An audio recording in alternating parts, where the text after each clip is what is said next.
ಇವತ್ತೊಂದು ಪಾಠ ಆಗಿದೆ ಜನಕ್ಕೆ, ಅದರಲ್ಲೂ ದರ್ಶನಾಭಿಮಾನಿಗಳು. ಯಾಕಂದ್ರೆ ದರ್ಶನ್ ಫಿಲ್ಮ್ ಬಂದ್ರೆ ಲಕ್ಷ ಜನ ಕೂಡ್ತಾಯಿದ್ದು ಹೊರಗೆ, ಕೂಡಿ ಸಂಭ್ರಮ ಆಚರಿಸಿ ಅವ್ರ ಡೈಲಾಗ್ ಹೊಡೆದ, ನೋವು ಸಂತೋಷ ಎಲ್ಲ ಹಂಚಿಕೊಂಡ ಕುಣಿದು ಕುಪ್ಪಳಿಸ್ತಾ ಇದ್ದ ಜನಕ್ಕೆ ಇವತ್ತು ಒಂದು ಮೆಸೇಜ್ ಹೋಗಿಬಿಟ್ಟದ.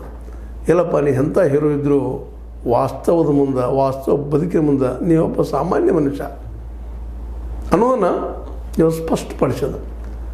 ಇವತ್ತು ದರ್ಶನ ಅವ್ರಿಗೆ ಆಗುತ್ತಿರುವಂಥ ನೋವುಗಳನ್ನು, ಸಂಕಟಗಳನ್ನು ನೆನಪಿಸ್ಕೊಂಡ್ರೆ ಸಾಕು. ಸುಮ್ಮನೆ ಜಸ್ಟ್ ನಾವು ಕಣ್ಣು ಮುಚ್ಚಿ ಇಮ್ಯಾಜಿನ್ ಮಾಡಿದ್ರೆ ಸಾಕು ಎಷ್ಟು ತ್ರಾಸಿರಬಹುದು ಅಂತ.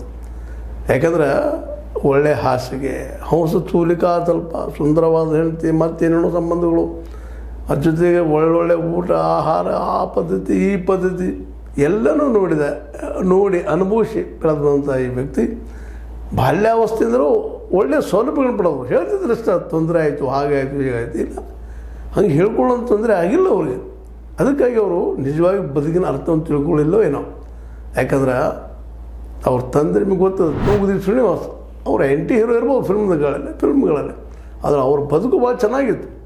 ಆದರೆ ಎರಡು ಮಾತಿಲ್ಲ, ಆರಂಭದಲ್ಲಿ ಬಡತನ ಇರ್ಬೋದು, ನಂತರದಲ್ಲೇ ಒಳ್ಳೆಯ ಜೀವನ ನಡೆಸಿದ್ರು. ಅದರಲ್ಲೂ ರಾಜಕುಮಾರರ ಛತ್ರ ಛಾಯೆಯಲ್ಲಿ ಬೆಳೆದು ಬಂದಂಥವ್ರು, ರಾಜಕುಮಾರರ ಒಂದು ನೆರಳಿನಲ್ಲಿ ಬೆಳೆದು ಬಂದಂಥವ್ರು. ಹೀಗಾಗಿ ಸಹಜವಾಗಿ ಏನಪ್ಪ ಅಂತಂದರೆ ಇವರಿಗೆ ಬಾಲ್ಯಾವಸ್ಥೆಯಿಂದ ದರ್ಶನ್ ಅವರಿಗೆ ಅಂತ ಹೇಳ್ಕೊಳ್ಳೋಂಥ ಬಡತನ ಅನುಭವಿಸೋದು ಬಂದಿಲ್ಲ.